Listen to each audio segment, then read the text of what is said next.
আসসালামু আলাইকুম জাহিদ ভাই, কেমন আছেন? ভালো আছেন না? আপনি তো মাদারীপুরের মানুষ না? তো মাদারীপুরের মানুষ তো ইটালি যায়, লিবিয়া দিয়ে ইটালি যায় অবৈধ পথে। তো আপনি সেখানে না যেয়ে আমাদের মাধ্যমে দুবাইতে যাচ্ছেন কেন? আসলে ইতালি তারপর হচ্ছে অবৈধভাবে অন্য দেশে, সেটা হচ্ছে লাইফের রিস্ক। আর প্রথম কথা হচ্ছে বাবা মার একমাত্র সন্তান, এই কারণে। আর দ্বিতীয় হচ্ছে আমি বিবাহিত, আমার ওয়াইফ হচ্ছে একজন ডিপ্লোমাদারি নার্স। তো বাংলাদেশের পরিপ্রেক্ষিতে দেখা যায় ওর হচ্ছে এখানে কোনো স্যালারি বা ওরকম হামুরে কিছু নাই, কাজে আমার হচ্ছে প্রথম এর অনুপ্রেরণা হচ্ছে আমার ওয়াইফ।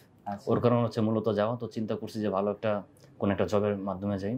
তো তারপরে তো ইউটিউব, আপনার ফেসবুক, আপনার হাসি মুখটা দেখলাম আর কি, আপনার দেখে অনেক ভালো লাগলো আর কি। তো সব মিলে মোটামুটি আলহামদুলিল্লাহ। আচ্ছা, আমাদেরকে খুঁজে পেলেন কিভাবে?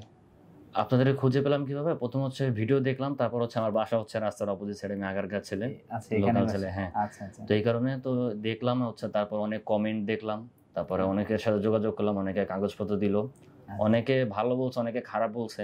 তো যারা খারাপ বলছে তাদের হচ্ছে ওই দেশে যাওয়ার পর একটু লেট হয়েছে। তো তখন হচ্ছে যে যতটুকু শুনলাম, দুবাইতে আত্মীয় স্বজন আছে, তারা বললো যে দুবাই ওই সময় গাড়ি অ্যাভেলেবেল ছিল না আর কি। তো এখন শুনলাম যে 800 নাকি 1000 গাড়ি আনছে, এই কারণে হচ্ছে এখন প্রসেস একটু স্পিড হচ্ছে আর কি। এটা তো সবসময় একটু চড়াই উতরাই পেরিয়ে মানুষকে আগাতে হয়। আর মেন হচ্ছে আপনার স্টিকার বিষয়, আগে তো ই ভিসা ছিল, এখন স্টিকার বিষয় হচ্ছে। তো সবকিছু মিলাই মানুষ আমাদেরকে বিশ্বাস করতে পারে কিনা একটু বলেন। হ্যাঁ, ইনশাআল্লাহ। আপনি তো আমার অফিসের পাশে আপনার বাসা, এই জন্য দ্রুত খোঁজ খবর ভালো নিতে পারছেন। এখন দেখা যাচ্ছে একজন দিনাজপুর থেকে আসবে, একজন রংপুর থেকে, যদি আপনার গ্রামের বাড়ি তো মাদারীপুর না, এই দূরের জেলাগুলো থেকে এসে আমাদেরকে কি ট্রাস্ট করতে পারবে কিনা?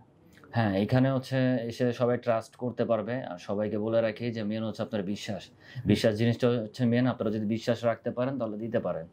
আর হচ্ছে এটা হচ্ছে আমি মনে করি যে খুব স্ট্রং একটা এজেন্সি, ঠিক আছে। অন্য অন্য এজেন্সি যেমন থাকে না, সাব এজেন্সি, যেমন অন্য ছোট একটা এজেন্সি নিয়ে যে হিমু ভাইয়ের কাছে কাজ দিল, উনি করে দিচ্ছে, এরকম বহুত হয়। বাট এটা হচ্ছে আপনার চাইলে অরিজিনালি ওনার কাছে নিজে নিতে পারেন ভিসা, বিশ্বাস করে সমস্ত প্রসিডিউর আপনারা কমপ্লিট করতে পারেন। আচ্ছা আচ্ছা, এই যে আমাদের, আপনার কথা থেকেই বলি, দেখেন আমাদের কিন্তু ভিএসি global recruiting agency, visa information travel agency, মানে টিকেটটাও আমাদের এখান থেকেই করে আমরা পাঠাই, আমাদের কারোর উপরে ডিপেন্ড করতে হয় না। আপনাদের ফ্লাইট আছে একসাথে কতজনের? আমার কাছে দুটো লিস্ট ছিল, আমার যে লিস্ট ছিল ওটা ছিল 9 জন, পরে শুনলাম যে টোটাল 24 জনের আছে। আচ্ছা আচ্ছা, ঠিক আছে। এখন সব মিলাই বলেন, মাদারীপুরের মানুষ তো বিশ্বাস করতে পারবে আমাদের? মাদারীপুরের মানুষ হচ্ছে কি, সবাই কিছুদিন আগে হচ্ছে একই বংশের প্রায় 4 জন হচ্ছে মানে অবৈধভাবে যাওয়ার পথে সমুদ্র পথে মারা গেছে। কাজে এই কাজটা কেউ করবেন না আপনারা চাইলে। এখন আপাতত ভালো একটা শান্তির একটা চাকরি দুবাই ট্যাক্সি বা বাইক রাইডারও এখন আছে। বাইক রাইডার শুধু গরমের মাথায় একটু কষ্ট, আপনারা চাইলে রাত্রেবেলা কাজ করতে পারে, এরকম অনেকেও আছে।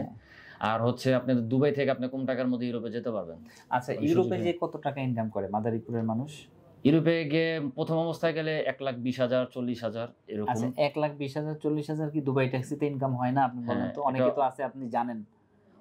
যারা অলস তাদের জন্য দুবাই ট্যাক্সি না, অলস তাদের জন্য কোনো কাজ না। যারা হচ্ছে পরিশ্রম করতে পারে তাদের জন্য দুবাই ট্যাক্সি। আলহামদুলিল্লাহ, আল্লাহর উপরে ভরসা রাখবেন, মানুষের প্রতি বিশ্বাস ভালোবাসা রাখবেন, সবার সাথে ভালো বিহেভ করবেন, ইনশাআল্লাহ টিপসে টাকা দিয়ে আপনার হচ্ছে সবকিছুই আল্লাহ ভরসা। ইনশাআল্লাহ আমাদের সাথে দুবাইতে গিয়ে দেখা হবে ইনশাআল্লাহ। ওকে ভাই, দোয়া করবেন আমাদের ইনশাআল্লাহ। আসসালামু আলাইকুম।